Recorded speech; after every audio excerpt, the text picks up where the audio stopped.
Months later, Edora called me. Charles, it's time, the film is ready.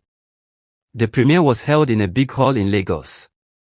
As the lights dimmed and my story played on the big screen, people gasped, cried, and clapped. At the end, everyone stood and applauded. Some even came to hug me. Edora whispered, Charles, you've done something powerful. You've turned pain into healing. I smiled, tears in my eyes. Inspired by the response, I started a foundation, the Had I Known project. Our goal was simple: help young Nigerians build honest lives and avoid shortcuts to success. We organized workshops, supported small businesses, and visited rural schools. Every time I told my story, I saw hope spark in people's eyes. I finally understood why I had survived, to guide others home. One evening after a foundation event, Edora sat beside me. She looked nervous. Charles, she said softly, I need to tell you something. Before I met you, I was planning to take a fast route to wealth too. But your story stopped me. She smiled with tears in her eyes. You saved me before you even knew me. I was speechless. I realized then that sometimes, our scars are someone else's light. Years later, as I sit on my balcony watching the sunset, I feel peace like never before. The wind is calm, the city glows in the distance, and the world feels new. I whisper to myself, had I known, I wouldn't have walked that dark path, but maybe I had to, so others wouldn't. My story isn't about shame anymore. It's about mercy, lessons, and second chances. And that is how Charles, the boy born in poverty, became a voice of light. Months after the documentary aired, my story went viral. Newspapers called me the boy who fought poverty and won. I received messages from people across Africa, Ghana, Kenya, South Africa, all saying how my story changed their lives. Sometimes, I stayed up late reading those messages, tears in my eyes. I had once been a poor boy with no shoes.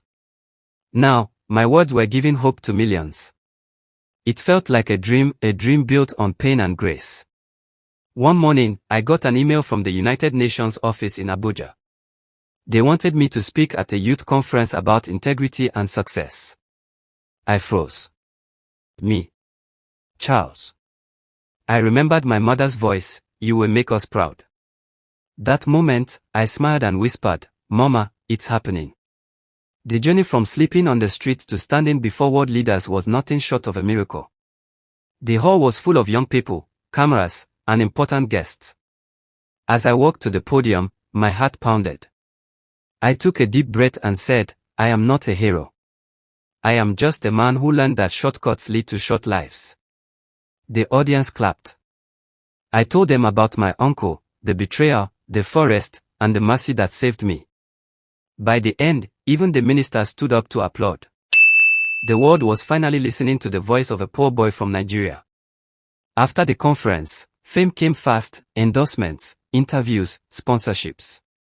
But along with success came new temptations. People I didn't know began to offer deals that promised easy millions. For a moment, the old Charles felt the pull of greed again. But then I remembered the vulture story, the screams in the forest, and the regret of the 3 men who never came back. I whispered, never again. A few weeks later, my mother fell sick. The doctor said her heart was weak. I rushed to her bedside. She smiled faintly and said, my son, you have done well. But remember, life is not about money, it's about meaning. She held my hand, whispered a prayer, and closed her eyes peacefully. My tears wouldn't stop. I realized that even in her final moments, Mama was still teaching me how to live. After Mama's burial, I fell into silence. The lights, the fame, none of it mattered. My house felt empty. I missed her morning songs, her laughter, her prayers. I walked by the sea one night, thinking about everything I'd been through. I said to God, if this pain is part of my purpose, give me strength to bear it. A gentle wind blew over my face, and I felt calm again. Edora stayed by my side through the sadness. One night, she said, Charles, your mother may be gone, but her spirit lives in your voice. Promise me you'll keep speaking. I nodded, wiping my tears. I promise, I said. From that day, I began writing a book, Had I Known, From Pain to Purpose. I wanted to leave behind something that would live longer than me. The book launch was emotional. People came from all over, pastors, celebrities, market women, even students from my old school. As I read the first chapter aloud, I saw people crying quietly. When I finished, Eudora smiled proudly. Charles, she said, you've turned your scars into scripture. I laughed softly. Maybe that's what healing looks like, I replied. Months later, I received the African Spirit Award for Humanitarian Impact. Standing on stage with the golden plaque in my hand, I thought about the boy who once begged for food. I looked up and whispered, Mama, I made it. The crowd cheered, but my heart stayed humble. I knew the award wasn't for me alone, it was for every poor child still dreaming under a leaking roof. Now, every morning I wake up, open my window, and thank God for mercy. My journey has taught me that no one is too broken to rise again. When I look at the mirror, I no longer see the poor boy from the village. I see a man who went through darkness and came out with light. My story isn't over, it's just beginning again, with a new purpose, to heal others. One morning, I received an email from a media company in London. They wanted to feature my life story in a global documentary about rising from poverty. At first, I thought it was a scam, but when I saw the official seal and invitation letter, I froze. Eudora jumped and hugged me. Charles, this is your time, she shouted. My heart raced. The poor boy from a leaking hut was about to speak to the world. I whispered, Mama, your son is flying abroad. It was my first time on an airplane. I looked out the window as the clouds floated beneath us. My mind went back to the forest days, how I once slept on an Iroko tree and now was thousands of feet above the ground. I smiled and said quietly, life is truly a mystery. 1 minute you crawl, the next you soar. I held Eudora's hand. She looked at me and said, Charles, this is just the beginning. When we landed in London, everything felt different, cold breeze, tall buildings, clean streets. Cameras followed us from the airport to the studio.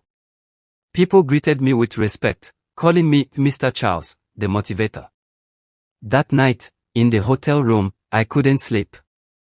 I stood by the window, watching the city lights, and whispered, God, thank you for not letting my past destroy me. During the interview, the host asked, Charles, how did you survive poverty and temptation? I smiled and said, pain taught me patience, and patience taught me peace. The audience clapped. When I told the story of my uncle's betrayal and my mother's last words, the host's eyes filled with tears. He said, you are proof that grace can come from the gutters. After the show aired, everything changed again. My social media blew up. Messages came from countries I had never heard of, Brazil, Canada, Japan. People said, Charles, your story gave me strength. It felt good, but also heavy. I realized that being a symbol of hope meant carrying the pain of others. I prayed for strength every night, asking God to help me stay humble. As fame grew, new people entered my life. One of them was Kola, a businessman who claimed to support my foundation. He was charming and generous, always smiling. I trusted him.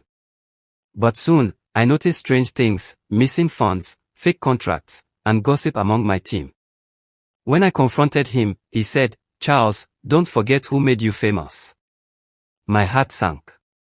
Once again, trust had turned into a test. When the truth came out, Kola had stolen a huge sum meant for charity. I felt crushed. Not because of the money, but because someone I called brother had betrayed me. I sat alone that night, staring at the foundation logo. God, why do good hearts always suffer? I asked. But deep down, I heard a voice whisper, every storm reveals true friends. Instead of giving up, I called a press conference. I spoke calmly and honestly. We fell, but we will rise stronger. This foundation was built on truth, not on lies. The crowd cheered. Within weeks, new supporters came in, and donations doubled. Eudora smiled and said, see. You turned pain into power again. I laughed and replied, it seems that's my calling. One evening, while watching the sunset in Abuja, I looked at Eudora. She had been there since the start, through hunger, fame, tears, and joy. I smiled and said softly, Eudora, you've been my strength. Will you marry me? She gasped, tears falling. Yes, Charles, 1,000 times yes. The street lights glowed brighter, as if the world itself was celebrating with us. Our wedding was simple but beautiful. Friends, family, and supporters came from far and wide. I wore a clean native agbada, while Eudora looked stunning in her long white dress, her braids neatly styled. When we said our vows, I whispered, you turned my pain into peace. She smiled and replied, and you turned my fear into faith. As we walked out hand in hand, I knew this was the start of a new chapter of love, legacy, and light.